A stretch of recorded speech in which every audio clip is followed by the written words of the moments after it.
Correct, recording in progress, which means if you are on video और आप अपना video of करना चाहते हैं तो आप कर सकते हैं, क्योंकि कॉल रिकॉर्ड हो रही है और ये हमारे यूट्यूब चैनल पे जाएगी और हमारे फेसबुक पे जाएगी।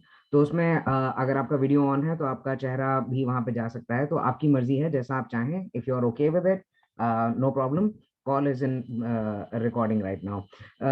तो इसके साथ ही ज्यादा समय ना लेते हुए, जैसे मैंने बोला, ma'am can you please unmute yourself, because everybody is on mandatory mute, you will have to unmute yourself.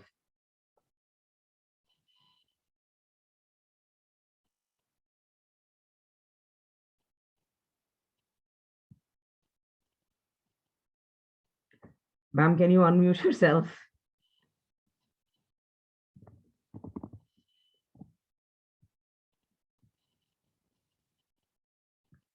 अच्छा, वो शायद निकल गई हैं कॉल से। मैं दोबारा मैसेज करता हूँ।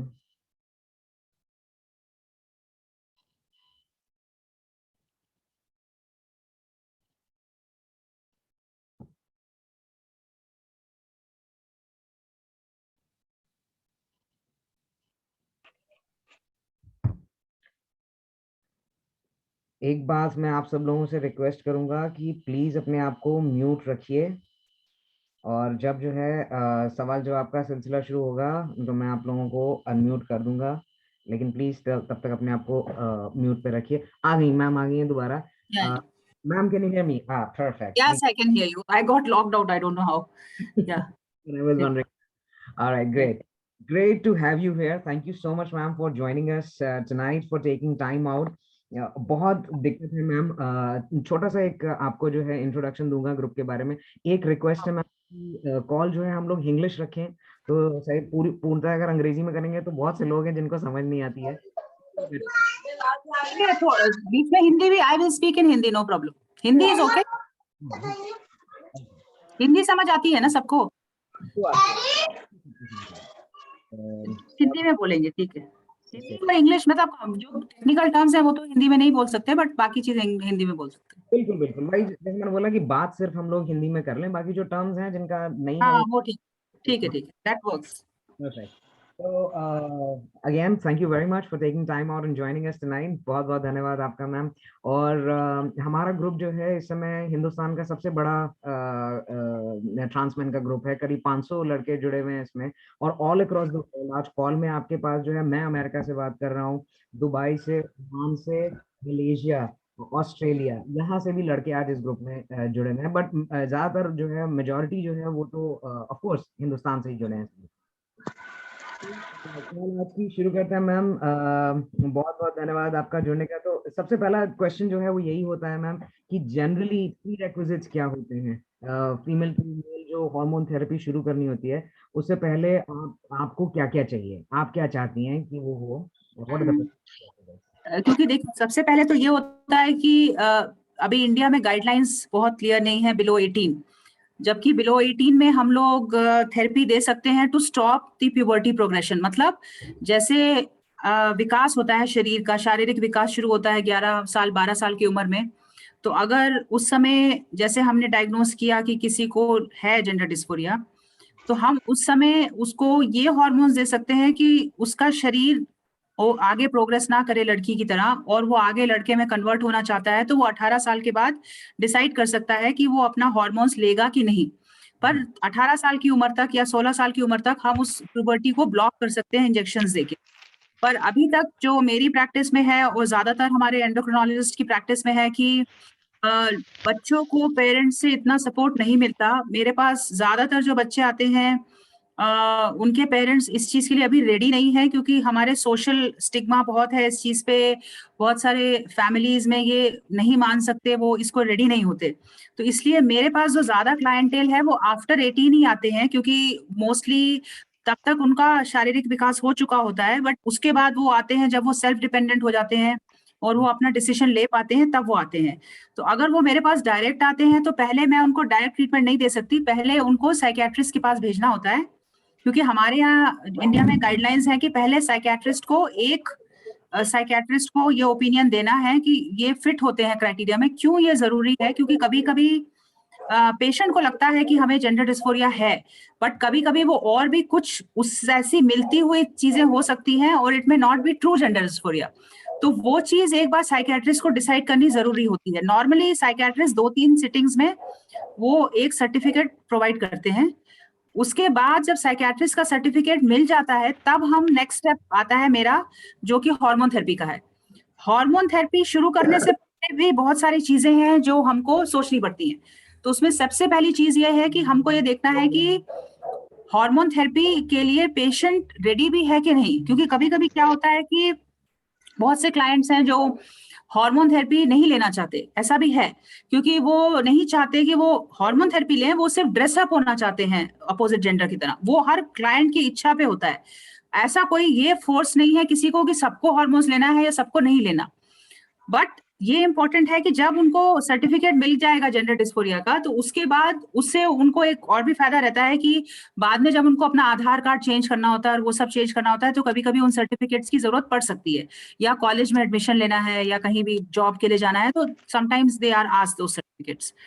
उसके बाद फिर हम लोग हार्मोन थेरेपी शुरू करने से पहले कुछ बेसिक टेस्ट करते हैं, क्योंकि हमको पता है कि जब हम टेस्टोस्टेरॉन हार्मोन देते हैं और बॉडी, क्योंकि फीमेल बॉडी है, उसमें हमने टेस्टोस्टेरॉन हार्मोन दिया तो शुगर्स बढ़ सकता है, कोलेस्ट्रॉल बढ़ सकता है, तो वो सब चीजें हमको बेसलाइन एक चेक करनी पड़ती हैं। तो हम एक शुगर चेक करते हैं और उनका कोलेस्ट्रॉल लेवल चेक करते हैं। फिर हम ये चेक करते हैं कि उनको कोई और हार्मोनल इश्यू तो नहीं है, जैसे थायराइड, या उनको विटामिन डी की कमी तो नहीं है, वो सब भी चेक करते हैं। फिर पूछते हैं कि कोई फैमिली में हिस्ट्रीज और तो नहीं है, जैसे किसी के फैमिली में बहुत सबको डायबिटीज है, तो हमें पता है इस पेशेंट को जब हम टेस्टोस्टेरॉन शुरू करेंगे तो हमें इसका शुगर और अच्छे से मॉनिटर करना है, क्योंकि इनकी स्ट्रॉन्ग फैमिली हिस्ट्री है। फिर हम लोग पॉलीसिस्टिक ओवरी सिंड्रोम की हिस्ट्री भी लेते हैं, क्योंकि जिन लोगों में पॉलीसिस्टिक ओवेरियन सिंड्रोम की हिस्ट्री होती है उनमें आगे चल के डायबिटीज आना और कोलेस्ट्रॉल की प्रॉब्लम आने के चांसेस थोड़े ज्यादा रहते हैं। तो ऐसा नहीं है कि हम उनको हार्मोन्स नहीं दे सकते, बट उनको हम लोग लाइफस्टाइल मॉडिफिकेशन के बारे में और ज्यादा फोर्सफुली अच्छे से बताते हैं। बट सबको हम लाइफस्टाइल मॉडिफिकेशन के बारे में बताते हैं। और जो चीज मैं बहुत स्पेसिफिक हूँ कि स्मोकिंग एंड अल्कोहल ये नहीं होना चाहिए, क्योंकि बहुत सारे मेरे क्लाइंट्स हैं जो स्मोकिंग कर रहे हैं या अल्कोहल ले रहे हैं, तो उनको ये पता होना चाहिए कि इस सब का बैड इफेक्ट हो सकता है बॉडी पे। कि जब हम हार्मोन्स देते हैं तो जैसा मैंने बताया कि ग्लूकोज वैल्यूज बढ़ सकती हैं, कभी कभी शुगर मतलब बढ़ सकता है, कभी कभी कोलेस्ट्रॉल थोड़ा सा बढ़ सकता है। तो अगर हम स्मोकिंग या अल्कोहल लेंगे तो वो हमें और नुकसान कर सकता है। एक लिवर फंक्शन टेस्ट भी करते हैं और एक हीमोग्लोबिन और हेमाटोक्रिट करते हैं। उससे हमको ये पता चलता है कि बॉडी में कोई साइड इफेक्ट नहीं होगा जब हम हार्मोन्स देंगे। मान लीजिए किसी का हीमोग्लोबिन बहुत बढ़ा हुआ है, वो ऐसे सिचुएशन में कैसे होगा, जैसे कोई बहुत स्मोकिंग कर रहा है तो उसका हीमोग्लोबिन बहुत बढ़ जाता है फॉल्सली। वो मतलब क्यों बढ़ जाता है कि वो स्मोकिंग के बैड इफेक्ट की वजह से। तो स्मोकिंग की वजह से कभी कभी हीमोग्लोबिन हेमाटोक्रिट बहुत हाई होता है। तो ऐसे लोगों में फिर हम लोग पहले बोलते हैं कि स्मोकिंग आप बंद करो, फिर हम देंगे। क्यों? क्योंकि जब हम टेस्टोस्टेरॉन थेरेपी देते हैं तो उसके बाद हीमोग्लोबिन थोड़ा सा बढ़ता है नॉर्मली, ये तो नॉर्मल है, बट थोड़ा बढ़ता है, इतना नहीं बढ़ता कि वो बहुत पैथोलॉजिकली बढ़ जाए, और हेमाटोक्रिट भी बढ़ सकता है, तो उसको फिर हम लोग ठीक करते हैं। तो ये सब चीजें हैं जो हम लोग बेसलाइन मॉनिटर करते हैं।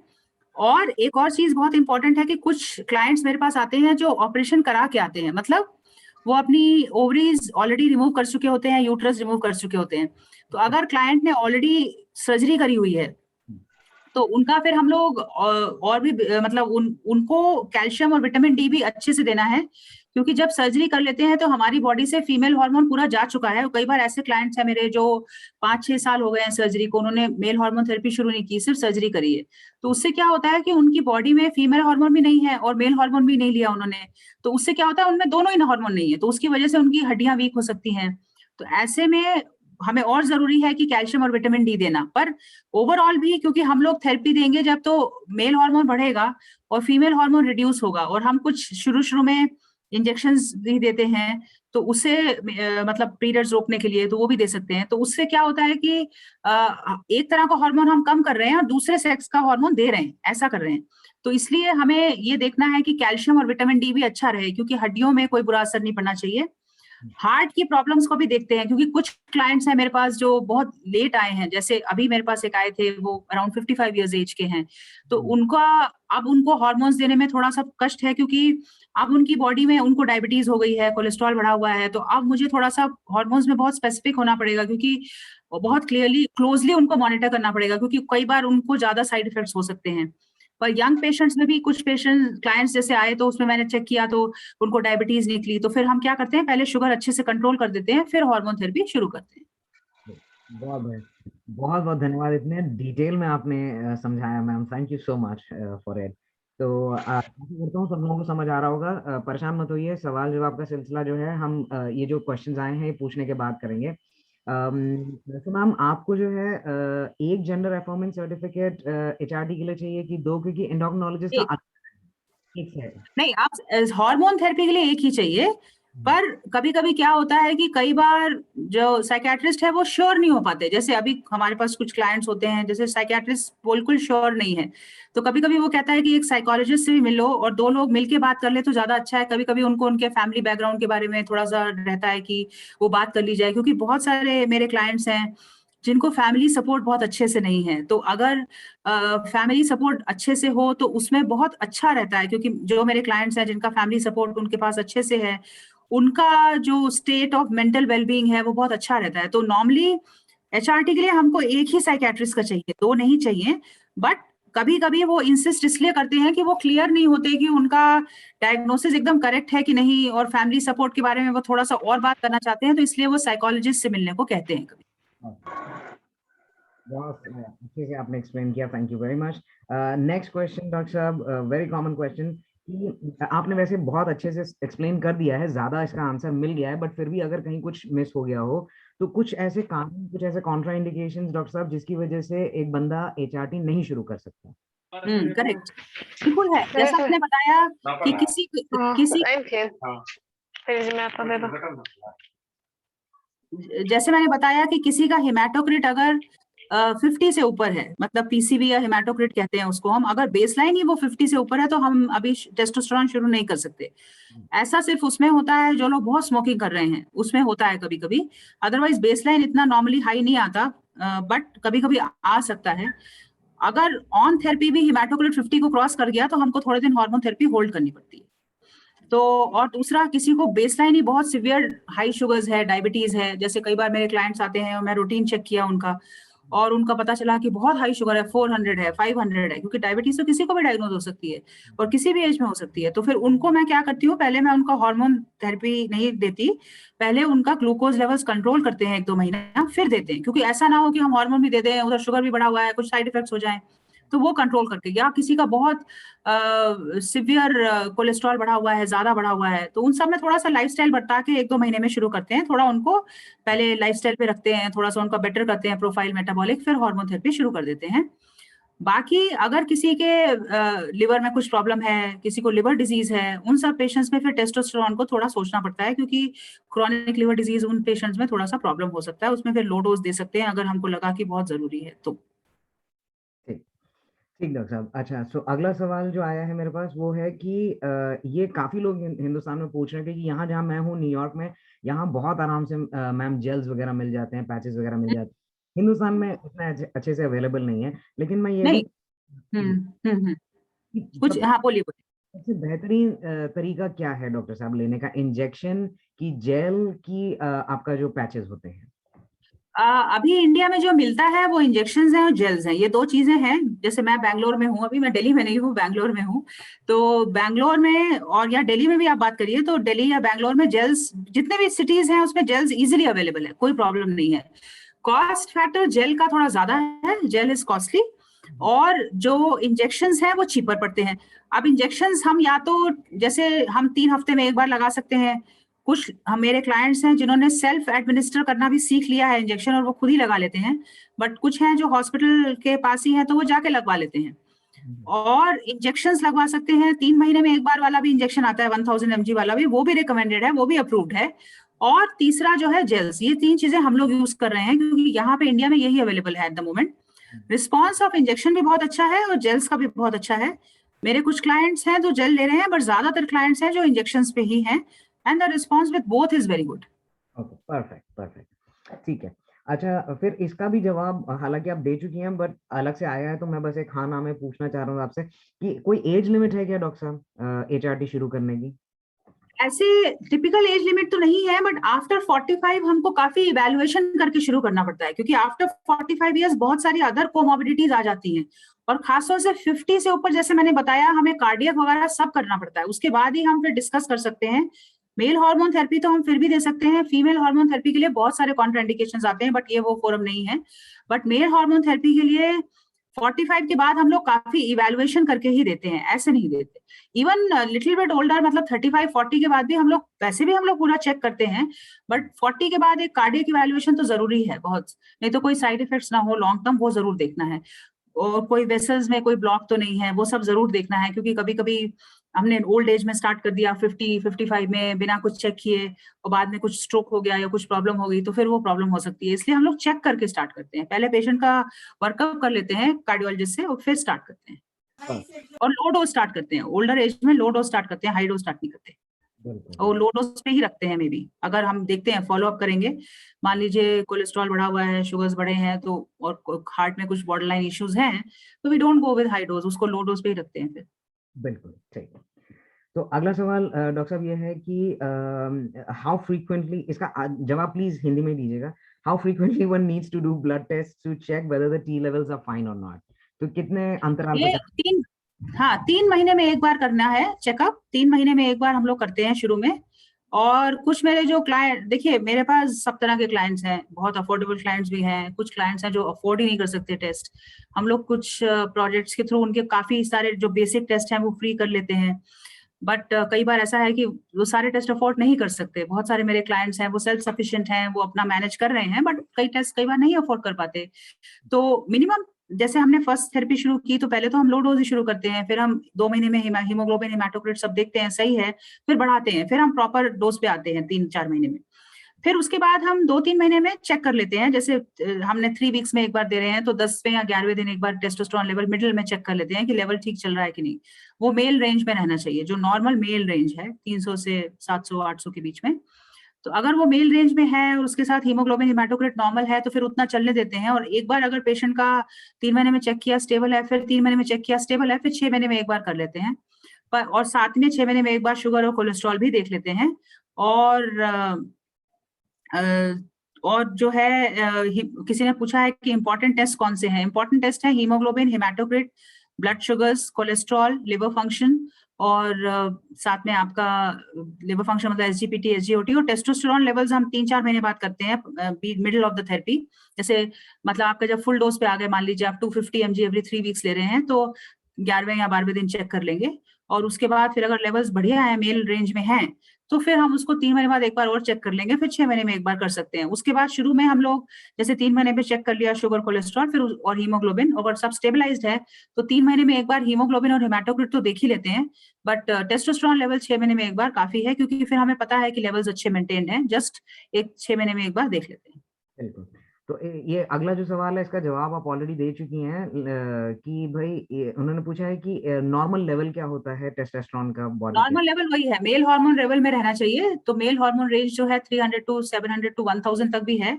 अभी कुछ पेशेंट्स का इंजेक्शन के बाद लेवल्स 1100 वगैरह भी पहुंच जाता है, तो हम उतना लेवल नहीं रखना चाहते, तो थोड़ा सा डोज डी एस्केलेट कर लेते हैं। लाइक 3 हफ्ते में दे रहे हैं तो 4 हफ्ते में दे देते हैं। 300 से 700 के बीच में, 400, अगर 400-500 रेंज चल रही है तो बहुत बढ़िया है, दैट्स ओके। परफेक्ट।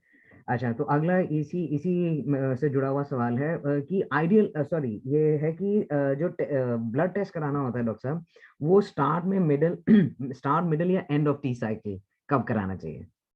हाँ, तो ब्लड टेस्ट मतलब कि बाकी ब्लड टेस्ट तो करा सकते हैं आप कभी भी, पर जो आपको हमें चेक करना है कि आपका इंजेक्शन से टेस्टोस्टेरोन लेवल्स ठीक है कि नहीं, वो टेस्ट हम लोग मिडवे कराते हैं। जैसे मैंने मान लीजिए आपको 3 वीकली दे रही हूँ इंजेक्शन, तो मतलब 21 दिन पे दे रहे हैं एक बार, तो हम 11वें दिन करीब टेस्ट कराएंगे।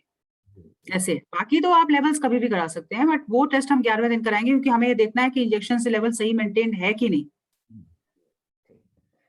तो अगला सवाल डॉक्टर साहब आया है कि लाइफ लॉन्ग ओबियसली टेस्टोस्टेरोन लेना पड़ता है, बिकॉज हमारे तो बाहर से होता है ट्रांसप्लांट को।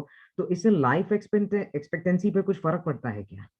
नहीं, अगर प्रॉपर फॉलोअप है तो नहीं, क्योंकि क्या है कि जैसे मेरा जो पर्सनल एक्सपीरियंस है, अब मैं करीब 13-14 साल से काम कर रही हूँ ट्रांसजेंडर्स के साथ, तो मेरा एक्सपीरियंस क्या है कि जो पेशेंट्स मेरे फॉलोअप में हैं, जो क्लाइंट्स जो रेगुलर चेक करते हैं, मेरे साथ फॉलोअप करते हैं, जिनको मैं थेरेपी टाइट्रेट करती रहती हूँ उनके रिपोर्ट्स के हिसाब से, उनको नॉर्मली अभी तक कोई प्रॉब्लम नहीं आया।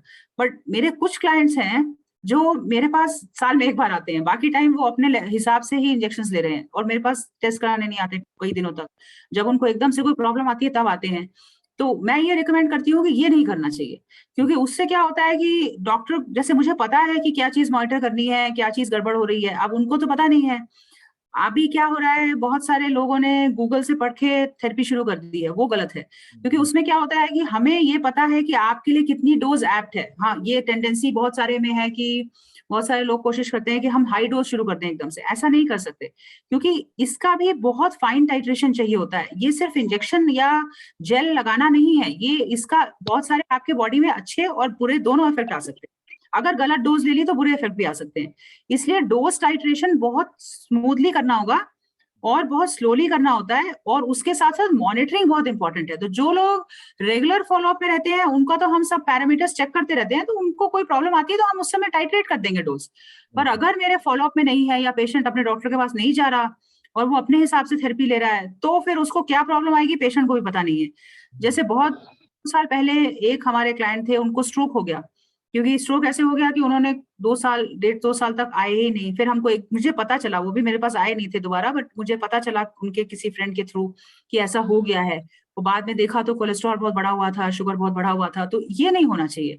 मतलब रेगुलर फॉलोअप अगर आप अपने जिस भी डॉक्टर से करते हैं, उससे इंपॉर्टेंट ये है कि वो डॉक्टर को पता है क्या चेक करना है, वो चेक करेगा, कुछ होगा तो आपको ट्रीट कर देगा। और अगर आपने फॉलोअप नहीं किया, आपको भी खुद पता नहीं है और डॉक्टर के पास आप जाएंगे नहीं, तो आपको प्रॉब्लम हो जाएगी। तो फिर लाइफ एक्सपेक्टेंसी में तो फर्क पड़ ही जाएगा। तो इसलिए अगर आप रेगुलर फॉलोअप में हैं तो नो प्रॉब्लम। अगर आप फॉलोअप नहीं कर रहे, टेस्ट नहीं करा रहे, तो फिर कुछ भी नहीं कह सकते, कभी भी कुछ भी प्रॉब्लम आ सकती है, नहीं भी आ सकती। बिल्कुल, बिल्कुल। जैसे वैसे टेस्टोस्टेरोन पर कॉल ले चुका हूँ, तो मैं यही कहता हूँ कि अपने आप शुरू करते हैं, हमेशा एंडोक्रिनोलॉजिस्ट से बात करने के बाद ही आपको टेस्टोस्टेरोन शुरू करना चाहिए। क्योंकि मैं अभी मेरा जो ग्रुप है, उसमें 2 महीने में काफ़ी As I cannot hear, sound is not coming. Right. Now I can hear. मैं ये बोल रहा हूँ कि ये कुछ स्टैटिक आ रहा है ma'am, right? There is some static that's coming.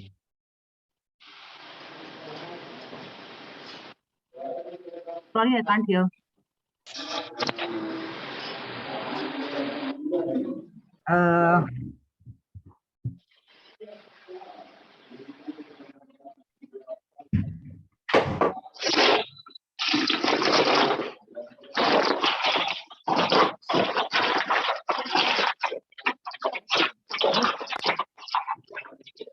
Can you hear me now?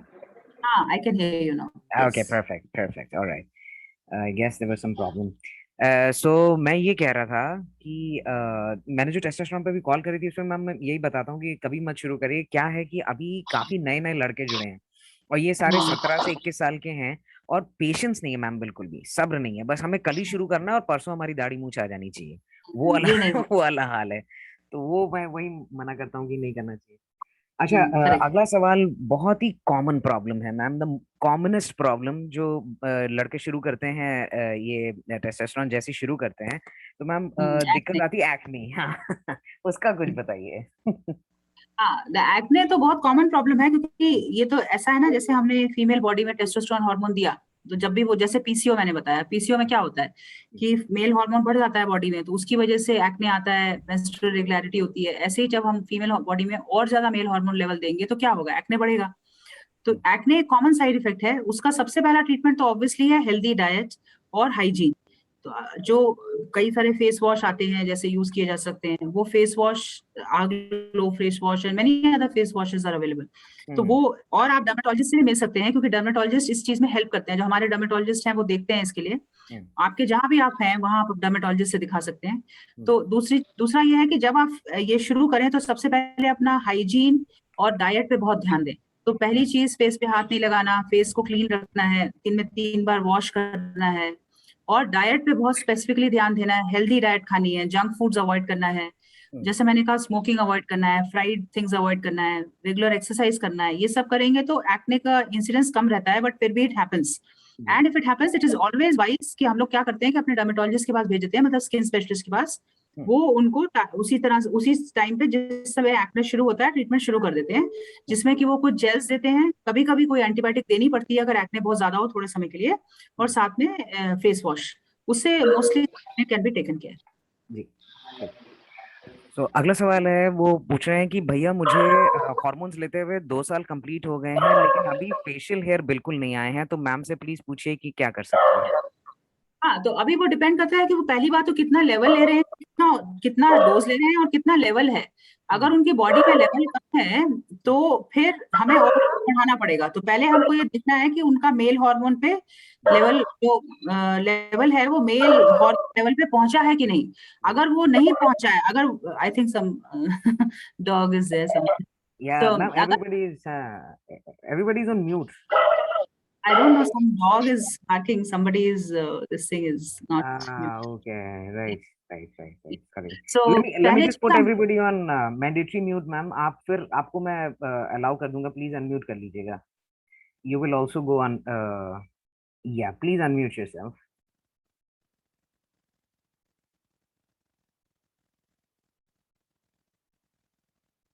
Are you able to unmute yourself? You'll get a prompt. It says it will ask you to unmute yourself. Can you see that? It should be right next to your name. If you look at your name, it will say you're being prompted to unmute yourself. No? Okay. Then in that case, let me just unmute everybody. And it's my humble request, please अपने आप को mute पर रखिए. बाकी लोग भी सुन रहे हैं, परेशानी होती है, तो प्लीज जरा अपने आप को म्यूट पर रखें. अगर आप नहीं म्यूट पे रखेंगे तो मैं आपको कॉल से निकाल दूंगा, क्योंकि लोग परेशान हो रहे हैं यहाँ पे. Yes ma'am, please go ahead. So what question? Sorry, I forgot the question. We were discussing acne. No, we were No, discussing some other facial hair, question. facial hair, हाँ ma'am. Sir. So facial hair. So first of all, we have to see that the testosterone levels कितने हैं. तो पहली चीज हमको ये देखना है कि जो इंजेक्शन की डोज ले रहे हैं, जैसे हम नॉर्मली देते हैं 250 mg once in 3 weeks और 4 weeks, उस पे हम लोग चेक करते हैं, जैसे मैंने बताया मिड में कि 11th डे वगैरह, या अगर 3 वीकली है, नहीं तो 15th डे अगर 4 वीकली है, कि टेस्टोस्टेरोन लेवल्स मेल रेंज में है कि नहीं. अगर वो मेल रेंज में है तो फिर हमको ये पॉसिबिलिटी भी होती है कि कुछ लोगों में हेयर फॉलिकल डिस्ट्रीब्यूशन बहुत कम होता है. तो उसमें क्या होता है कि कुछ रेसेस में, कुछ एथनिक ग्रुप्स में, तो उससे क्या होता है कि उनका जो हेयर फॉलिकल्स हैं वो कम होते हैं, तो in spite of giving testosterone वो नंबर बढ़ता नहीं है हेयर्स का. तो वो भी एक रीजन हो सकता है. बट सबसे पहले मैं कहूंगी कि हमें ये चेक करना होगा कि टेस्टोस्टेरोन लेवल मेल रेंज में आया कि नहीं. अगर वो आया फिर हमें नेक्स्ट स्टेप पे जाना है. अगर वो वही मेल रेंज में नहीं है तो हमें हार्मोन का डोज बढ़ाना होगा. जी जी ठीक. अच्छा, सो एक सवाल, ये आखिरी सवाल है, इसके बाद हम लोग कुछ सवाल जो है वो लड़कों से ले लेंगे जिन्होंने हाथ खड़े कर रखे हैं. तो ये आखिरी सवाल है मैम कि वो टॉप सर्जरी करवा ली है, ये एक जो आप बोल रही थी, और ये बात मैं बहुत बार बोलता हूँ कि प्लीज अपना जेंडर अफर्मिंग सर्टिफिकेट लिए बगैर जो है शुरू मत करिए हार्मोन. तो ये एक भाई हैं ग्रुप में जिन्होंने टॉप सर्जरी करा ली, और मुझे नहीं लगता कि वो ट्रांसमैन हैं, या हो सकता है नॉन बाइनरी हैं. उन्होंने टॉप सर्जरी करा ली और बहुत परेशानी में है, बहुत ही डिप्रेशन में हैं. और वो पूछ रहे हैं, ये शायद सवाल मैंने आपको भेजा भी था, कि क्या अब अगर जो है फीमेल हार्मोन अगर शुरू करें तो क्या ब्रेस्ट ग्रोथ हो सकती है क्या मैम? नहीं, अब अगर जो है फीमेल हार्मोन शुरू करेंगे, नहीं तो टॉप सर्जरी जब करा ली है तो फिर फीमेल हार्मोन अब क्यों लेना चाहते हैं. मतलब फिर तो ये इन्होंने एक्चुअली क्लियर नहीं थे माइंडसेट. जी तो जी वही मैं वही. पहले 1 year हार्मोन थेरेपी लीजिए, dress up as the opposite gender, see that you are comfortable with it, then only you think about any surgical option. Don't go for surgery, because what happens कि देखिए hormone तो reversible है, वो तो हम reverse कर सकते हैं. अगर आज मैंने हार्मोन शुरू किए और मान लीजिए आपने 6 महीने बाद डिसाइड किया कि नहीं मुझे ये नहीं चाहिए जो मैंने किया, ये मुझे गलत लग रहा है, तो ठीक है आप थेरेपी स्टॉप करेंगे तो ठीक है. कुछ चेंजेस रिवर्ट नहीं होते टेस्टोस्टेरोन वाले, जैसे वॉइस चेंज वगैरह और कुछ और चेंजेस हैं जो बॉडी हेयर ग्रोथ वगैरह, वो सब कई बार रिवर्ट पूरी तरह नहीं होती, बट फिर भी हम उसको स्टॉप कर सकते हैं. बट एक बार आपने सर्जरी करा ली तो वो इरिवर्सिबल ऑप्शन हो जाता है. तो पहली चीज है कि हमेशा श्योर होइए 1 year तक उस तरह ड्रेसअप करिए, देखिए आप कंफर्टेबल हैं कि नहीं. क्योंकि कई बार क्या होता है, पेशेंट नेक्स्ट डे ड्रेसअप करके जाता है वैसा, और उसको इतने वैसे रिव्यूज मिलते हैं, वो पेशेंट फाइनली डिसाइड कर लेता है कि मुझे नहीं करना. तो वो हर इंडिविजुअल का वो है. तो इसलिए कभी भी सर्जरी के लिए हमको जल्दी नहीं करना, भले ही हम 1 साल 1.5 साल 2 साल लगाएं, बट सर्जरी के लिए कभी जल्दी नहीं करना। अब अगर आपने सर्जरी करा ली है तो अब ये डिपेंड करता है कि उन्होंने अगर पूरा टिश्यू निकाल दिया है तो वहां पे ग्रोथ की स्कोप नहीं बचेगा। और जो मैं समझ रही हूँ, अगर उन्होंने मैस्टेक्टमी की है तो उन्होंने पूरा टिश्यू निकाल दिया होगा। अब आपके पास इम्प्लांट्स का ऑप्शन बचता है। तो आप अगर आपको लग रहा है कि आपका डिसीजन गलत हो गया है, तो अब आप वो देखना पड़ेगा कि कैसी सर्जरी हुई है। जो मेरे को समझ आ रहा है, अगर मैस्टेक्टमी की है तो वो पूरा निकाल दिया होगा टिश्यू, तो वो फिर हार्मोन से नहीं बढ़ेगा, फिर आपको इम्प्लांट्स के लिए सोचना पड़ेगा। जी जी बिल्कुल ठीक। इसीलिए बार बार मैम ने भी बोला और बार बार मैं ग्रुप पे भी आप लोगों को बताता हूँ कि अपने आप टेस्टोस्टेरोन कभी शुरू मत करें, सर्जरी नहीं कराएं, पहले आप जो है साइकाइट्रिस्ट के पास जाकर अपना जीएसी लें। अच्छा, तो अब जो है सवाल आप लोगों को जो पूछने हैं आप लोग पूछ सकते हैं अगले 15 मिनट, और उसके बाद फिर कॉल खत्म करेंगे हम लोग। मैम को भी जाना है। So Akash Akash Nandi, please go ahead, ask your question. अपना हिंदी में पूछें प्लीज, सवाल जितने भी हैं सब लोग। Hindi, English, whatever, Kannada, whatever you want. Okay great. Okay, so thank you doctor इतने सारे डिटेल्स में बताने के लिए। मेरा क्वेश्चन यही है कि आप ऑनलाइन कंसल्टेशन करते हैं क्या? हाँ, हम लोग करते हैं ऑनलाइन कंसल्ट्स, हॉस्पिटल वेबसाइट से भी करते हैं, डायरेक्ट व्हाट्सएप से भी करते हैं। ओके ओके, हॉस्पिटल के थ्रू रीच आउट करना है आपको? हॉस्पिटल के थ्रू भी कर सकते हैं, डायरेक्ट व्हाट्सएप पे भी कर सकते हैं। आकाश आप मुझे मैं जो डिटेल, हाँ आकाश मैं जो है मैम के ओके सारे डिटेल्स जो हैं वो शेयर करूंगा अभी ग्रुप के ऊपर, क्योंकि बहुत लड़के हैं जिनको चाहिए इस समय ना, इसीलिए मैंने मैम को आज ऑल बुलाया है राइट यहाँ पे। क्योंकि बाकी एक दो ऑल राइट। एंडोक्रिनोलॉजिस्ट जो है वो थोड़ी मोनोपोली सी हो गई थी, तो अभी मैम भी हैं अब, सो देयर इज ऑप्शन, बहुत लोग हैं जिनको चाहिए। मैं ग्रुप पे शेयर करूंगा अभी, ठीक है? Sure sure, thank you thank you. No problem at all. अच्छा, ओप्पो A15 भाई, आपका नाम नहीं है ओप्पो, आप पूछ लीजिए आपको क्या पूछना है। कबीर मान। यस सर जी, Yes, मैं may I? हाँ ओप्पो कबीर पूछिए। A15 से। अच्छा Yeah. पूछिए। Thank you so much, Abhi and doctor. So, yes ma'am, sir I जी, have मुझे ओप्पो आप सिर्फ चुप हो मैम से जाइए बात अभी, करना ओप्पो था ओप्पो थोड़ा। ओप्पो ओप्पो आप चुप रहिए अभी, आप इसके बाद जी पूछिएगा। जी कबीर गो अहेड। हाँ जी जी। तो मैम एक्चुअली मेरा जो है बहुत ही पास्ट रिकॉर्ड था पीसीओडी एंड पीसीओएस का, जिसकी वजह से मुझे 2 साल तो लगभग टेस्टोस्टेरोन मैंने लिया ही नहीं और वो मेडिकेशन ही रहा, कभी विटामिन डी। सो कुछ ऐसे कॉम्प्लिकेशंस हैं और उसके लिए जैसे आपने कुछ कुछ चीजें क्लियर की है, सो मुझे रियलाइज हुआ है कि मैं आपसे कंसल्ट करना चाहता हूँ। सो जैसे आपने भी क्लियर ही कर दिया ऑनलाइन हो सकता है, तो अभी मैंने अपनी हार्मोन स्टॉप कर दिया है बिकॉज ऑफ, क्योंकि वो पीसीओडी पीसीओएस वाला बहुत थोड़ा क्रिटिकल हो गया था। तो थैंक यू, आप जैसे क्लियर कर रहे हैं कुछ और सर्जरीज के बारे में भी, अगर मैं आपसे पर्सनली डायरेक्ट कांटेक्ट करना चाहे तो इज इट पॉसिबल ना? हाँ हाँ हाँ, बिल्कुल। मैं एंडोक्रिनोलॉजिस्ट हूँ। मैं हार्मोन थेरेपी देती हूँ, जो मतलब मेडिकल थेरेपी है, HRT। मेडिकल जो हार्मोन थेरेपी है, सेक्स जो मतलब जेंडर अफर्मिंग थेरेपी है, वो हम लोग देते हैं। सर्जन दूसरे मतलब होते हैं, जैसे हमारे साथ जो टीम है मेरी, यूरोलॉजिस्ट हैं, प्लास्टिक सर्जन हैं जो सर्जरी करते हैं, और हम लोग हॉर्मोन्स देते हैं। इस तरह से हम लोग प्रैक्टिस करते हैं। तो आई एम एन एंडोक्रिनोलॉजिस्ट। तो जितना भी आपका हॉर्मोन्स है, उसका मॉनिटरिंग, थेरेपी, वो सब हम लोग डिसाइड करते हैं। Alright, thank you. एक्चुअली वो कुछ प्रीवियसली आपके आंसर्स में मेरा क्लियर हो गया था, बट जस्ट अभी ने मेंशन किया, so just want to thank you both of you, thanks to you ma'am. Right. Hello. नहीं बहुत बिल्कुल। अच्छा, अभी मैं जितने लोगों ने हाथ खड़ा कर रखा है, एक बात बताना चाहता हूँ पहले से ही, ताकि आपको ना पूछना हो, समय ना बर्बाद करें, कि मैम के डिटेल्स मैं ग्रुप पर कॉल के बाद शेयर करूंगा। सब कुछ डिटेल में बताऊंगा, कहाँ मैम का है, क्या उनका व्हाट्सएप नंबर है, क्या है, एवरीथिंग। ओके, तो वो अगर पूछना है तो प्लीज यस अभी मत सर जी। पूछिए। हाँ सर जी, आप लेकिन कोई से ग्रुप में ऐड करेंगे तो उसके लिए हमारा नंबर तो आपको चाहिए पड़ेगा ना? ना, मैंने अभी जो है चैट में ग्रुप का लिंक शेयर किया है मेरे भाई, वहां से जाकर के आप सीधे ग्रुप पे जुड़ सकते हैं। ओके सर जी। ठीक है, ठीक है। जी। अच्छा ठीक है, प्रीतिका और मलिक। मैम सब मेरे को हाँ एक बात बोलना था। जी जी। मैं पहली बार इन सारी बातों को सुन रहा हूँ। मैंने आज तक मेरी जिंदगी में इतनी सारी बातें नहीं सुनी है। तो अच्छा मुझे बोलो। ना, सही बता रहा हूँ, कुछ भी समझ में नहीं आया और मैं एक टॉम बॉय हूँ। नहीं, आप हाँ, तो बिल्कुल मुझे कुछ परेशान भी मत समझ होइए। में नहीं अच्छा आया है। सुनिए सुनिए सुनिए, मेरी बिल्कुल परेशान मत होइए। मैं आपको अभी ना अपना पर्सनल जी नंबर देता हूँ, आप मुझे कॉल करिए, मैं 1 घंटा आपको डिटेल में सब समझाऊंगा। अभी मैम को लाए हैं ना, जी तो जरा जो सवाल जरूरी है वो पूछने दीजिए, क्योंकि उनका भी समय कीमती है, हमारा भी है ना। मैं आपको सब कुछ अच्छे से जी समझाऊंगा। सर जी। ठीक है, ओके जी चलिए। बिल्कुल। ठीक है। प्रीतिका मलिक।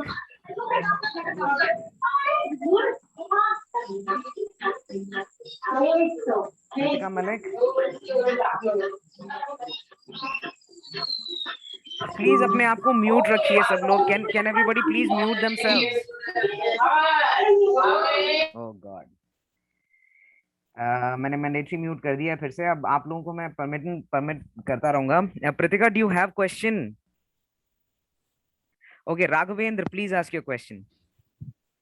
हेलो भैया। Hello hello. Good evening ma'am. Good evening. Ma'am मुझे 6 मंथ्स हुए हैं टेस्टोस्टेरोन लिए हुए, और अभी मेरा 2 वीक्स के गैप से चल रहा है।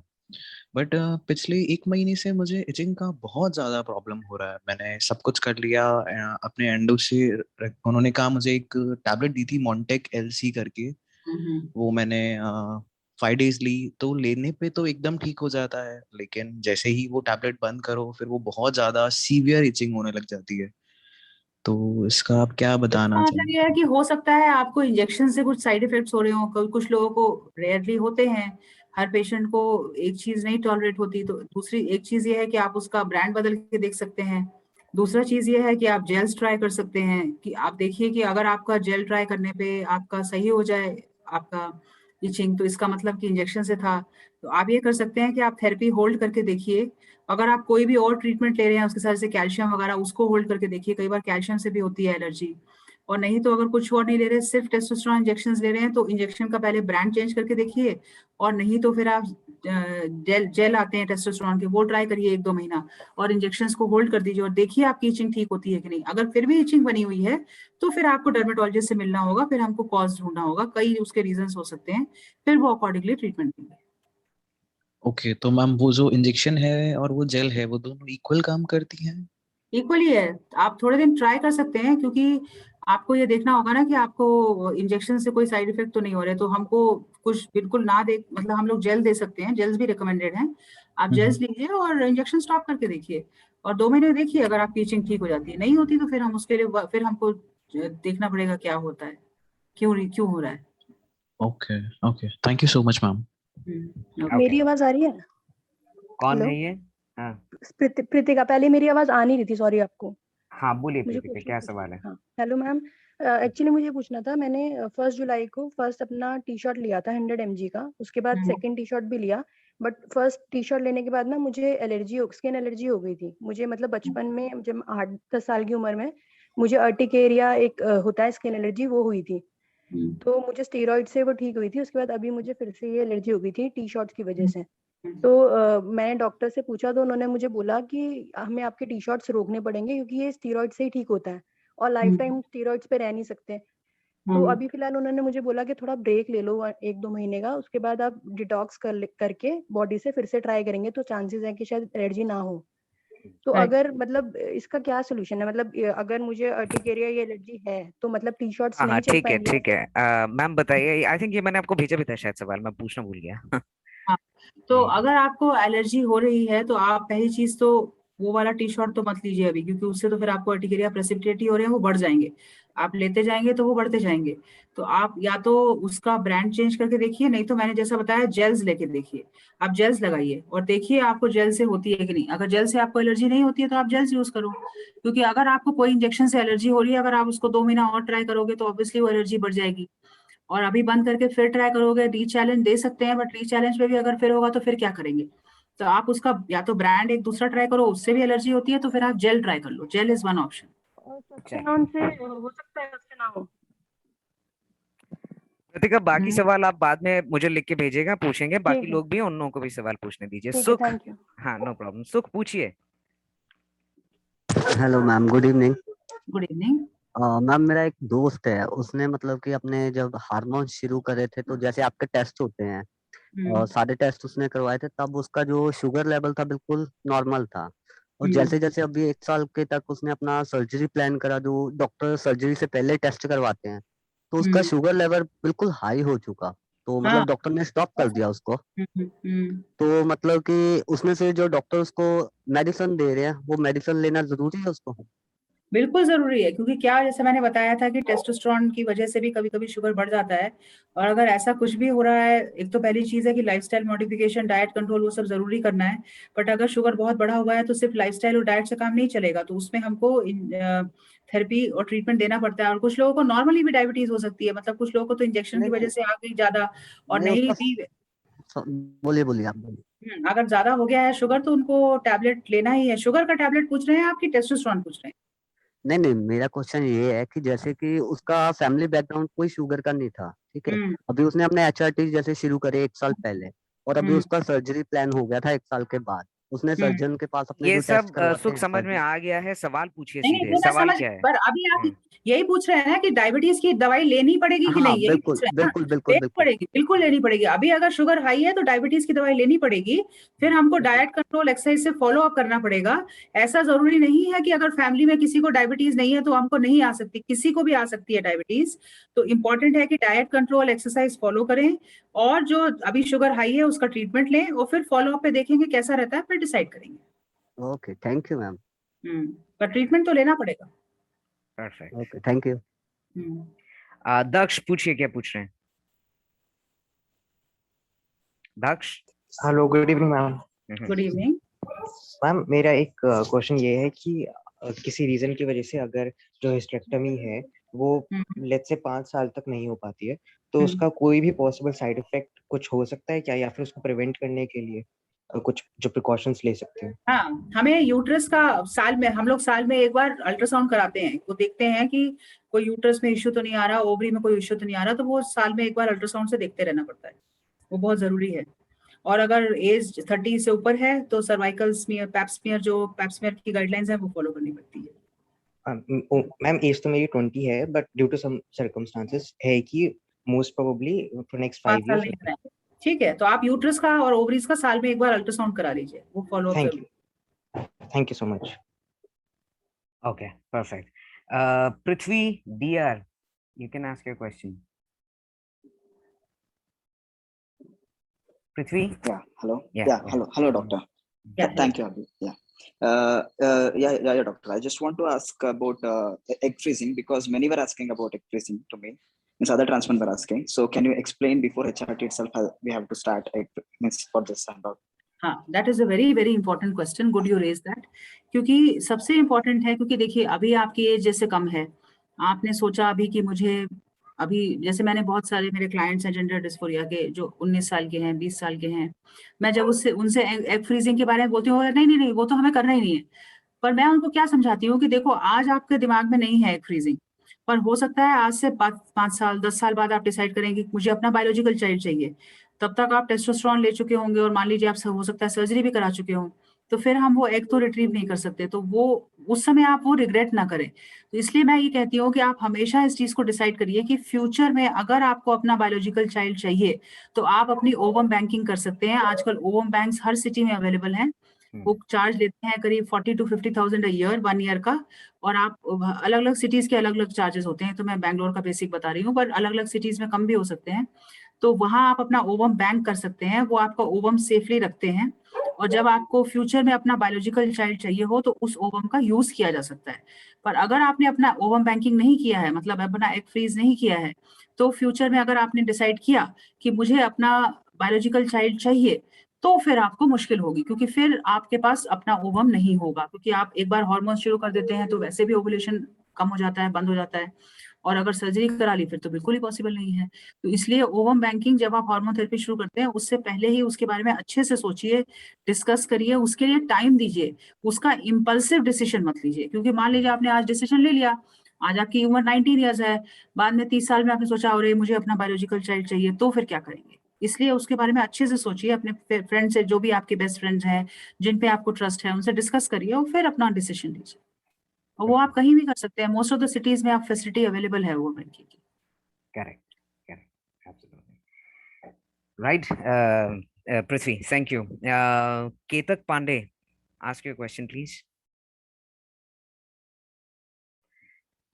Ketak Pandey, can you? Hi. Yeah. Hi, am I audible? Yes, Yes. you are. Hi, ma'am. Thank you for the session today. Ma'am, my question is actually, so we were talking about the acne, right? That we need a lifestyle change and we need to be very hygienic. So I started taking testosterone 3 years back, and the reaction which I had was like my back was kind of filled with acne, although it Right. has reduced substantially, but the marks are still there. Right. So is there any test or is there any other precaution that I need to undertake to reduce them, or Yeah, if it they has to be treated. If the acne is still active, then it can be treated with medications. Doxycycline and some other antibiotics can be given for some time. We have gels available. We have erythromycin gel and many other gels available which can take care of the acne. And if it is very severe, then isoretinoic acid has to be given. So acne treatment depends on what is the stage of the acne, mild, moderate to severe. And if it is only scarring, then you have to talk to the dermatologist. They can do some cosmetic therapy like dermabrasion and all can be done. Okay. Thank you. But it Thank you should so be much. treated on time. Acne, as soon as it starts, it should be treated, because if we don't take care of that, then problems may happen over a period of time. Okay, ma'am. Actually, I just have another question, and I'm sorry to take everybody's time. So, ma'am, I am on Ecosprin, that is taken for blood thinning. Now, despite For that, what reason? What is the reason? You had any cardiac illness or any problem? No. So actually, I had an extra bone Okay. around, that's called cervical bone. Yeah. So cervical bone was cutting my Little shoulder artery, and they had to replace that with a vein. So I I'm know. blood thinning because of that. So are there any precautions that you'll recommend to me? Yes. Because I'm on testosterone, because it can thicken the blood, right? Right. So it is very, very important, because you have to have the therapy. Like if you are taking aspirin and you are on testosterone therapy, you have to closely monitor at least every 3 months your hemoglobin and hematocrit. And as I told you, the hematocrit should not cross 50, but in your case, I would say let it be at 45. So hematocrit should not cross 50 most of the times. 50 is the cutoff. But for your case, keep it at 45. If it is crossing 45, then you should reduce the dose, because you can be more predisposed to thrombosis if the hematocrit goes higher. Right. Okay. Thank you very much for your question, Ketak. I think that answers. Ma'am, ek baar, if you could check your chat on Zoom, I've personally messaged you. Next question, Aryav Chauhan, आप पूछ लीजिए, आपका क्या सवाल है? Hello, good evening ma'am. या ma'am, ये मैं पूछना चाह रहा था कि मैंने फॉरेन में कुछ इंजेक्शंस देखे हैं जो 4 मंथली देते हैं लेबिडो के नाम पे, जो इंडिया में सरनोस डिपॉट के नाम से चलती है। वो 3 मंथली 1000, हाँ वो है। तो वो सेफ्टी कंसर्न्स में इनसे बेटर है जो हम 15 डेज या 21 डेज पे लेते हैं, या ये बेटर है? नहीं, ऐसा नहीं है। जो स्टडीज है उसमें बेसिकली जो 1000 mg वाला 3 मंथली है, या 250 mg वाला once a month या once in 3 weeks है, उसमें दोनों में ही ऑलमोस्ट कंपेरेबल सेफ्टी कंसर्न्स हैं। ऐसा नहीं है कि उसका कोई सेफ्टी कंसर्न बेटर है, बट क्योंकि वो एक डिपो डोज है ऑफ 1000 mg, उसमें कई बार इरेटिक लेवल्स होते हैं। लाइक शुरू में 1.5 months लेवल्स बहुत अच्छे रहते हैं और फिर they start falling sometimes, and initial levels में गो वेरी हाई। बट ये जो टेस्टोस्टेरोन 250 mg 3 वीकली वाला है, कई बार the clients feel better with that. But overall, जो comparative data है for the safety on the liver function and hemoglobin and hematocrit is almost comparable actually. Okay, thank you. Ma'am, one question more, I won't take much time. ये कि अगर testosterone levels high हैं तो ocular pressure में कुछ ज्यादा issue आते हैं क्या? मेरी आई प्रेशर नहीं, ऐसा कोई बहुत इशू नहीं आता, but we have to keep on monitoring. अगर किसी को कोई भी ग्लोकोमा का सिम्टम है तो वो तो फॉलो अप करना ही है, क्योंकि कोई भी अगर इस तरह की चीज है, it has to be followed up, तो उसको देखना तो पड़ेगा ही। अगर आपको कोई ग्लोकोमा का सिम्टम है, हेडेक है या कुछ सिम्टम आ रहा है, तो फिर उसको फॉलो करना पड़ेगा। Okay, thank you. Alright, Melissa, you can ask your question. Priyank? Yeah, one second. Okay. Ma'am, I just wanted to ask if Mediclaim or insurance cover these procedures. I don't think No. so. No, yeah. Unfortunately अभी नहीं, क्योंकि अभी ये cover नहीं होते ये procedures, और unfortunate है ये, बट ये ट्रूथ है, क्योंकि हम लोग काफी ट्राई कर रहे हैं गवर्नमेंट के थ्रू कि कन्विंस करने के लिए कि वो इंश्योरेंस कंपनीज को कन्विंस करें, क्योंकि एक्चुअली दूसरी भी प्रॉब्लम है। जैसे मान लीजिए आपने हार्मोन थेरेपी लिया और आपको मान लीजिए गॉड फॉरबिड आपको कोई साइड इफेक्ट हो गया, मान लीजिए स्ट्रोक हो गया, तो फिर आपका जब इंश्योरेंस फॉर्म भरा जाएगा तो उसमें लिखेगा डॉक्टर कि ये टेस्टोस्टेरोन पे थे, तो वो हो सकता है आपको उसका भी क्लेम ना मिले, क्योंकि वो ये आपने एक थेरेपी ली जो कि उनके हिसाब से कॉस्मेटिक थेरेपी है और उनके हिसाब से ये कोई ट्रीटमेंट नहीं है, क्योंकि अभी उसको वो ये जो ब्लास्टेक्टमी है ये है, ये सब कॉस्मेटिक थेरेपी में आता है। तो अभी ये चीजें इंडिया में नहीं अनफॉर्चुनेटली इतनी पर्कुलेट हो पाई हैं। वी आर ट्राइंग, काफी हम लोग यहाँ कर्नाटका में कोशिश कर रहे हैं गवर्नमेंट के थ्रू उन लोगों को कन्विंस करने के लिए, बट कि ये भी कवर होना चाहिए इंश्योरेंस में और ये सब चीजें कवर होनी चाहिए, बट अभी तक अनफॉर्चुनेटली नहीं है कुछ भी। Thank you ma'am. Right, perfect. Priyank पूछिए, आप क्या पूछ रहे हैं? मैम मेरा क्वेश्चन ये है कि मुझे ना जो गैस की प्रॉब्लम है और एसिड की प्रॉब्लम है, ये मुझे HRT से पहले भी थी और अब भी है, तो इसमें मेडिसिन क्या ले सकते हैं और अगर ले सकते हैं तो कौन सी ले सकते हैं? आप बिल्कुल ले सकते हैं, ऐसे तो मैं मेडिसिन नहीं एडवाइस कर सकती इस चैट पे, I am not allowed to do that, but आप अपने डॉक्टर से फॉलो कर सकते हैं, वो आपको जो भी एंटासिड्स या गैस्ट्रिक की टैबलेट्स देते हैं आप बिल्कुल ले सकते हैं, ऐसी कोई प्रॉब्लम नहीं है। बट एक चीज मैं और भी ऐड करूंगी कि हमको कारण भी ढूंढना पड़ेगा, क्योंकि कभी कभी H. pylori इन्फेक्शन होती है, उसकी वजह से होता है गैस्ट्राइटिस, तो आप जाके गैस्ट्रो से मिलिए, वो एक टेस्ट करते हैं जिसमें कि हमें H. pylori का टेस्ट होता है, अगर वो पॉजिटिव आता है तो फिर आपको वो उसका एक किट देंगे 14 दिन का, उससे फिर आपका ये गैस्ट्राइटिस ठीक हो जाएगा। और कोई कॉज है गैस्ट्राइटिस का, कई बार हाइपोथायराइडिज्म होता है, कई कारण भी होते हैं, तो वो डॉक्टर टेस्ट करेगा, तो आप एक बार गैस्ट्रो से मिल लीजिए, वो देखेंगे इसका क्या रीजन है, कोई H. pylori इन्फेक्शन है या कोई और चीज है, तो उसको अकॉर्डिंगली देख के उसके हिसाब से थेरेपी देंगे, पर वो जो भी थेरेपी देंगे आप ले सकते हैं, ऐसा कुछ नहीं। बिल्कुल बिल्कुल। ऑल्सो प्रियांक, मुझसे बात कर लेना एक बारी आप, मैं बताता हूँ आपको कुछ चीजें एसिडिटी के लिए, ठीक है? रियांश, हाँ पूछिए भाई। हेलो। हाँ हाँ जी, good evening ma'am. Good evening भैया। मैम मुझे ये पूछना था, मैं लास्ट 2019 से इस पे हार्मोन्स पे हूँ, बट लास्ट 6 मंथ से ना मेरा जो लेफ्ट नी है वो बहुत ज्यादा पेन करता है, कभी कभी मैं अप स्टेयर भी नहीं कर पाता हूँ, चल भी नहीं पाता हूँ। करेक्ट। विटामिन डी कैल्शियम ले रहे हैं? नहीं मैम, अभी कुछ भी नहीं ले रहा हूँ ऐसा। सर्जरी कराई है?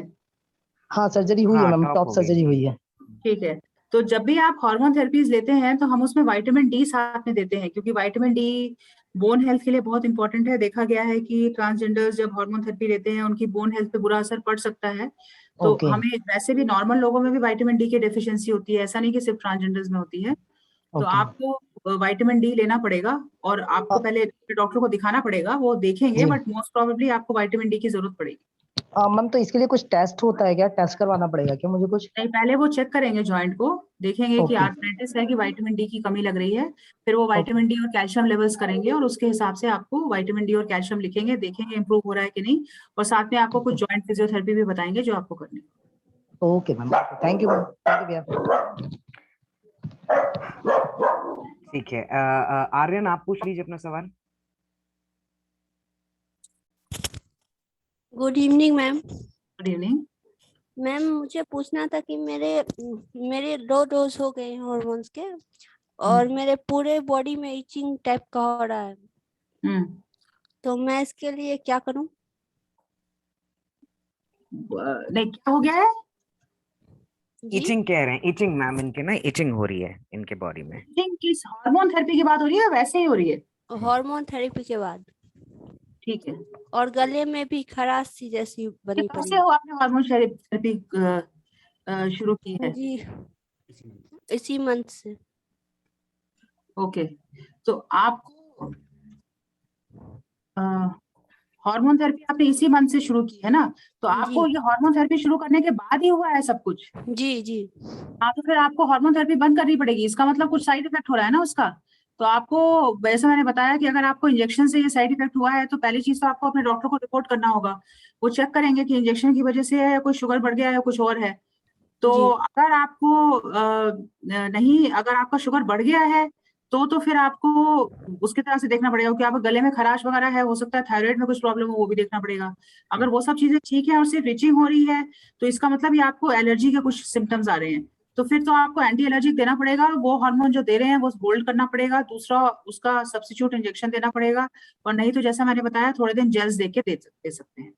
Okay ma'am, thank you ma'am. Ma'am और पूछना था कि ये प्रोटीन अगर यूज करना हो कोई तो कौन सा करें? प्रोटीन तो आप एग व्हाइट खाइए, सबसे अच्छा है।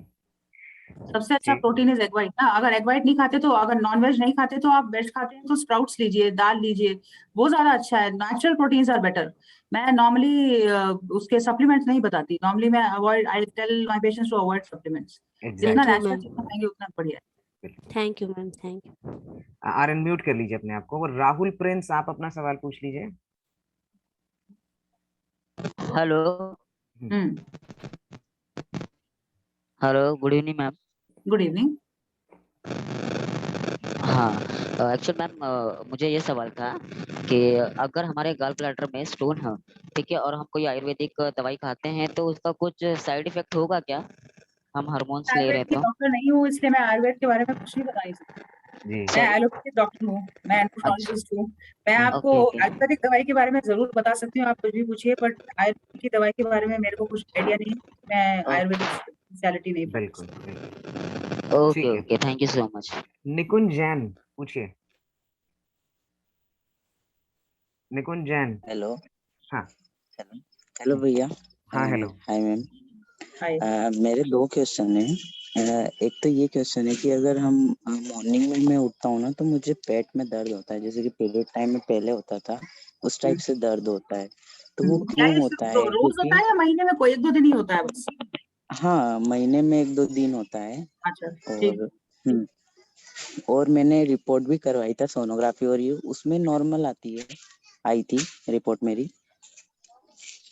अच्छा। जी। तो नहीं, अभी आपको बेसिकली है कि आपको पेट में दर्द होता है कभी कभी, हफ्ते में 1-2 बार या महीने में 1-2 बार? हाँ, महीने में 2-3 बार, जैसे कि या नीचे की तरफ होता है, रेगुलर। ऊपर की तरफ? हाँ, नीचे होता है, पेड़ों हाँ के टाइप। हाँ, तो वो कुछ क्रैम्प्स वगैरह हो रहे होंगे, हो सकता है कभी कभी जो हार्मोनल चेंजेस होते हैं बॉडी में पीरियड्स के टाइम, उसकी वजह से थोड़ा सा क्रैम्प्स आ सकते हैं यूट्रस में। ब्लीडिंग नहीं हो रही है बट क्रैम्प्स हो सकते हैं, उसकी वजह से होता होगा। अगर बहुत ज्यादा है तो आप कभी कभी मतलब नेप्रोसिन या डोलो खा सकते हैं टैबलेट। पर अगर आपने जो चेकअप कराया उसमें कुछ भी नहीं निकला तो फिर आप पेन किलर बस ले सकते हैं, डोलो वगैरह या नेप्रोसिन। ओके। और सेकंड क्वेश्चन में मेरा ये था कि एक इंजेक्शन आ रहा है टेस्टोनेट डिपॉन करके, जो जेनरिक का है, वो हमको पड़ता है 80 रुपीज का, 80 रुपए का पड़ता है। तो क्या वो हम लोग नहीं ले सकते, या वो इफेक्ट नहीं करता क्या जेनरिक का, इसलिए करके, क्योंकि डॉक्टर रिकमेंड करते हैं। अच्छा, रिकमेंड नहीं करते ना, हम पूछते हैं तो वो मना कर देते, नहीं ये वाला आप नहीं मत नहीं, ले ऐसा कुछ नहीं लीजिए। है। आप अपना देखो, मैं तो ये बताती हूँ कि जेनरिक ड्रग्स भी अच्छे हैं, ऐसी कोई प्रॉब्लम नहीं है, आप लीजिए। आप उसके बाद अपना लेवल चेक करिए। आप, हम ऐसा नहीं कह सकते कि जेनरिक वर्क नहीं करता, ऐसे नहीं कह सकते ना। जेनरिक ड्रग्स भी इंडिया में सप्लाई हो रहे हैं, कुछ जगह तो बहुत अच्छी सप्लाई हो रही है एक्चुअली, बैंगलोर वगैरह में। तो आप क्या करिए, उसको लीजिए और उसके बाद आप लेवल चेक करिए। अगर आपका लेवल कम है, जो पहले आप इंजेक्शन ले रहे थे उससे ज्यादा था और अभी एकदम कम हो गया, तो फिर हम कह सकते हैं वर्क नहीं कर रहा। ऐसे तो हम नहीं कह सकते कि वो वर्क नहीं कर रहा। आप उसको 1-2 महीना लगवा के लेवल चेक कर लीजिए, आपको पता चल जाएगा वर्क कर रहा है कि। अच्छा, ठीक है मैम, क्योंकि एक्चुअली मेरा 100 mg 45 डे में मुझे लेना पड़ता है, क्योंकि मेरा टेस्टोस्टेरोन लेवल बहुत हाई आया हुआ है। अच्छा, तो आपको तो बहुत ज्यादा डोज नहीं चल रही है, तो आप लेके देखिए और आप फिर उसके बाद चेक कर लीजिए लेवल्स। अगर आपका लेवल ठीक है तो बहुत अच्छी बात है, नहीं है तो फिर हम देखेंगे। परफेक्ट। ओके ओके निकुंज। भावेश जैन, आप अपना सवाल पूछ लीजिए। भावेश। अच्छा, किरण होतकर। हेलो। हाँ बोलो बोलो किरण बोलो। Hello ma'am. हाँ हेलो। या सो मेरा क्वेश्चन ये था कि रिसेंटली मैंने मेरा टेस्टोस्टेरोन लेवल्स चेक करवाए थे, तो वो सम 997 आया था। बिकॉज मैं बहुत ज़्यादा मतलब मेरा डोसेज बहुत ज़्यादा था। It's like 250 mg for 10 days। सो या दैट वाज माय डोज। ओहो, why you are taking so much of dose? My endocrinologist prescribed that. Okay. Yeah, ठीक। so because of that what happened is मेरे को बहुत ज्यादा एक्सट्रीम हेयर फॉल हो रहा था एंड मैं ये डोज पे 6 मंथ से था, तो वो एक्सट्रीम हेयर फॉल और स्किन भी बहुत ज्यादा डार्क होने लग गई थी। ऑब्वियसली, क्योंकि इतना हाई डोज की जरूरत नहीं है ना आपको। हाँ या तो अभी उन्होंने मेरा 15 डेज कर दिया है, बट हेयर फॉल तो अभी भी मेरा है। तो लाइक व्हाट, इसके लिए मैं क्या कर सकता हूँ, लाइक एनी सॉल्यूशन? आप उसको जो है अपना जो हार्मोन थेरेपी है अभी भी 250 mg 15 डेज में ले रहे हैं, वैसे तो 250 mg 3 वीक्स में लेके देखिए, और धीरे धीरे जब वो हार्मोन लेवल थोड़ा नॉर्मलाइज हो जाएगा तो आपका अपने आप वैसे तो हेयर फॉल कम हो जाना चाहिए। बाकी देख लीजिए कोई और रीजन तो नहीं है, फेरेटिन वगैरह लो तो नहीं है, थायराइड की कोई प्रॉब्लम तो नहीं है जिसकी वजह से हेयर फॉल हो रहा है, वो भी चेक कर लीजिए। ओवर मेल हार्मोन लेवल बहुत ज्यादा हो गया उसकी वजह से मोस्टली हो रहा है, धीरे धीरे जैसे हार्मोन लेवल स्टेबलाइज होगा तो आपका मतलब सही हो जाना चाहिए हेयर फॉल। और नहीं तो आप कुछ हेयर फॉल रिड्यूसिंग ड्रग्स जैसे एक्स्ट्रा ग्लो वगैरह कुछ टैबलेट्स ले सकते हैं। ओके, एंड वो स्किन टैनिंग कम हो जाएगी over a period of time. वो तो टेस्टोस्टेरोन से थोड़ी टैनिंग हो गई है ना, आपने बहुत ज्यादा डोज ले लिया है, तो वो धीरे धीरे आप जब भी बाहर जाएं तो सनस्क्रीन SPF 50 का लगा के जाएं और हेल्दी खाना खाएं, क्योंकि आपका टेस्टोस्टेरोन इतना बढ़ा है, इंसुलिन रेजिस्टेंस भी बढ़ जाता है उससे। वॉकिंग करिए, हेल्दी खाना खाइए, डाइट कंट्रोल अच्छा करिए, धीरे धीरे ठीक हो जाएगा, it will come down. But बाहर जब भी जाएं तो सनस्क्रीन लगा के जाइए SPF 50 का। बिल्कुल। Okay ma'am, thank you. Thank you. अच्छा, अब इसके साथ ही जो है हमारा 1 घंटे की समय सीमा जो है वो खत्म हो गई है। मैम को मैंने इसी के लिए बोला था कि 45 मिनट से 1 घंटे के बीच का ही है समय, मैम से मैंने लिया था। तो एक बार फिर बहुत बहुत धन्यवाद आपका मैम, मैं देना चाहूंगा कि आप आई, आपने समय निकाला, हमारे साथ जुड़ी और इतनी अच्छी इन्फॉर्मेशन आपने आज दी है। आप जो है मैम, आपसे सारी इन्फॉर्मेशन लेके मैं ग्रुप पे जो है डाल दूंगा। ठीक। एनीवे सो हाँ, वो मैं डाल दूंगा। और अब मैं आपसे बात करता हूँ फोन पे, इसके बाद कॉल के बाद। अभी इन लोगों को कुछ इन्फॉर्मेशन मैं बता देता हूँ। आप जो है ma'am, you can log out. Thank you very much for taking time out. Thank you. Thank you, good night alright, everyone. Good night ma'am. हाँ तो भाइयों, बहुत बढ़िया कॉल रही आज, it was a wonderful call, है ना। और मैं जो है हमारा जो ग्रुप है मैं बताता हूँ आप लोगों को कि ये जो ग्रुप है हमारा, it's called happy trans man. Actually happy trans folks हो गया है, क्योंकि मैंने जो है अभी हाल फिलहाल में एक ग्रुप जो है वो लड़कियों के लिए भी खुला है। तो आप अगर किसी ट्रांस वुमेन को जानते हैं जो जुड़ना चाहती हैं, वो जुड़ सकती हैं। आप अपनी स्क्रीन पे देखिए, सामने स्क्रीन पे जो है मैंने हालांकि जो है आपको वो भी दे दिया, मैंने जो है आपसे लिंक जुड़ने का जो है वो आपको दे चुका हूं मैं। और उसके अलावा जो है जो लोग बोल रहे हैं कि भाई हम लोग जुड़ नहीं पा रहे हैं, वो एक्चुअली कर रहे होंगे व्हाट्सएप पे। तो हमारा ग्रुप जो है वो व्हाट्सएप पे नहीं है, इसमें 500 के ऊपर ट्रांसमेंट जुड़े हुए हैं ऑल अक्रॉस द वर्ल्ड से, सारी दुनिया से। मैं आपसे बात कर रहा हूँ अभी New York, United states of America से। तो वो ग्रुप जो है वो व्हाट्सएप पे नहीं है, इट इज ऑन टेलीग्राम। तो आप अपने प्ले स्टोर पे जाइए, टेलीग्राम करके एक एप्लीकेशन है, उसको डाउनलोड करिए। और बंद करो। क्या आप लोग अपने आप को म्यूट कर सकते चल हैं जाओ ऊपर। भाई? अच्छा, चलिए। तो वो आप कर सकते हैं, है ना। आप सामने जो आपको जितने भी आईडीज दिख रहे हैं, डेविल आई, ताओ, 09, दक्ष, THTM ग्रुप, विशाल गांधी, ये इसका स्क्रीनशॉट ले लीजिए। इनमें से किसी को भी ढूंढिए और उनको मैसेज कर दीजिए। नहीं तो सबसे अच्छी बात है, मैंने अभी चैट में ये मैसेज दे रखा है, आपको लिंक दे रखा है, सीधे उससे आप जो है ग्रुप में जुड़ सकते हैं। ठीक है, तो वो आप कर सकते हैं। ये हो गई 2 बातें। तीसरी बात ये है, बहुत इंपॉर्टेंट बात, कि अब तक जो है जितने एंडोक्रिनोलॉजिस्ट हैं, कहीं भी 1000, 1100, 900 इससे कम में आप जो है पैसा लिए बगैर वो लोग कंसल्टेशन परामर्श देते नहीं हैं। आज जो है मैम से मैंने जो है करवाया है, सिर्फ सिर्फ 500 रुपए में, 500 रुपीज में आपको कंसल्टेशन मिलेगा मैम से। लेकिन ये सिर्फ उन लोगों को उपलब्ध है जिनके पास CO है, हमारे ग्रुप के मेंबर हैं, जो जिनके पास सर्टिफिकेट ऑफ एसोसिएशन है हैप्पी ट्रांसफोक्स ग्रुप का, जो सिर्फ मैं देता हूं आपको, और कहीं से वो मिल नहीं सकता, वो सिर्फ मेरे से ही मिलेगा आपको। हमारे ग्रुप में जब आप जुड़ेंगे तो आपको हमारे भाई हैं, एडमिन हैं सुख भारद्वाज, वो नाम लेते हैं, और उन्हीं को आप जब नाम देंगे मैं बना के दूंगा। आपको सर्टिफिकेट ऑफ एसोसिएशन। तो ये जो स्पेशल प्राइस है ये आपको सिर्फ हमारे ग्रुप के सर्टिफिकेट ऑफ एसोसिएशन होल्डर्स को ही ये प्राइस मिलेगा, मात्र 500 रुपए में। जो अभी आप 1100 1200 रुपए 2000 रुपए ऐसे जो है लोग फीस ले रहे हैं एंडोक्रिनोलॉजिस्ट, तो उसमें मैंने मैम से बात करके उनको कन्विंस करके कि मैम प्लीज ग्रुप के लिए करिए, और बहुत से लड़के मिलेंगे आपको, तो पैसा जो है वो कॉम्पनसेट हो जाएगा। तो उसके लिए करके मैंने जो है किया है। और अगर कोई ऐसे भाई हैं जो बिल्कुल अफोर्ड नहीं कर सकते, जो 500 रुपए भी अफोर्ड नहीं कर सकते, वो मुझे बताइए, मैं उनके लिए भी कुछ करवाऊंगा मैम से, तो वो भी कोई दिक्कत नहीं है। अगर आप नहीं दे सकते हैं, आपके पास नहीं है पैसे देने के लिए 500 रुपए, तो मैं उससे भी कम आपके पैसे जो है करवा करके और ग्रुप में आपको लगवाऊंगा, सॉरी कंसल्टेशन आपको दिलवाऊंगा। तो ये हो गई 2 बातें। अब अगर किसी को कुछ पूछना है, कुछ बोलना है, मैं सबको म्यूट ऑफ कर रहा हूँ, आप अभी मुझसे पूछ सकते हैं, मुझे बता सकते हैं, अगले 2 मिनट 5 मिनट जो भी है। अगर किसी को कुछ बोलना है बोलिए। सर जी, आप मुझे आपका नंबर ग्रुप में दे दीजिएगा तो मैं आपसे पर्सनल बात कर सकूं। हाँ बिल्कुल बिल्कुल, मैं ग्रुप में दे दूंगा, आप ज्वाइन करिए, वहां पे सबके पास है ही वैसे नंबर जो है। यस कोई ओके दिक्कत नहीं ओके, है, ठीक, बस इतना ही पूछना था। No problem at all. ठीक है। एनीबडी एल्स, किसी को कुछ और बोलना है, कुछ कहना है, कुछ पूछना है, आप अभी पूछ सकते हैं।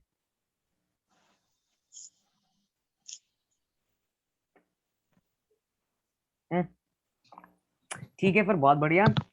जो है आपके जो सवाल रह गए हैं, अगर आपको ऐसा लगता है कि आपके सवाल नहीं जवाब दे पाए, कोई दिक्कत नहीं है, आप ग्रुप में जुड़िए और ये सवाल वहाँ पे लिखिए। बहुत सारे भाई हैं जो सीधे जवाब देंगे, मैं हूँ वहाँ पे, मैं सारे जवाब देता हूँ, एक एक सवाल का जवाब होता है। हमारे ग्रुप में कभी ऐसा नहीं होता कि किसी के सवाल का जवाब ना मिले, हमेशा आपको जवाब मिलेगा। तो आप ग्रुप पे जुड़िए, वो सबसे बड़ी इंपॉर्टेंट बात है। और उसके बाद जो है मैम के सारे डिटेल्स अभी कॉल खत्म होने के बाद मैं ग्रुप पे ही शेयर कर रहा हूँ कि उनका नंबर क्या है और उनकी कंसल्टेशन फी क्या है, बाकी सब कुछ जो है वो भी मैं वहीं पे शेयर कर रहा हूँ। ठीक है, तो बहुत बहुत धन्यवाद आप सब लोगों का कॉल पे जुड़ने का आज। और ये कॉल जो है बुधवार की कॉल मैं पिछले 1.5 साल से कर रहा हूँ, हर हफ्ते होती है। इसमें पूछने की भी जरूरत आपको नहीं है, एक ही लिंक रहता है और हम ट्रांसमन इश्यूज पे ही कॉल करते हैं हर हफ्ते। और इसमें डॉक्टर्स भी आते हैं, साइकोलॉजिस्ट भी आते हैं, साइकाइट्रिस्ट भी आते हैं, एंडोक्रिनोलॉजिस्ट भी आते हैं, आपके सर्जन्स भी आते हैं। तो वो जरूर करें। हालांकि अगले हफ्ते दिवाली की वजह से ये कॉल नहीं होगी, क्योंकि अगले हफ्ते दिवाली है, तो इसलिए ये कॉल बुधवार की नहीं होगी। लेकिन उसके अलावा हर बुधवार रात 8:30 बजे जूम पर ये कॉल होती है। ठीक है, ऑलराइट एवरीबॉडी, मैं भी जाता हूँ, अपना नाश्ता करता हूँ, आप लोग जाइए, have a good night sleep and see you later. Bye bye everyone. Thank you sir ji. Bye bro. Bye bro. Bye bye.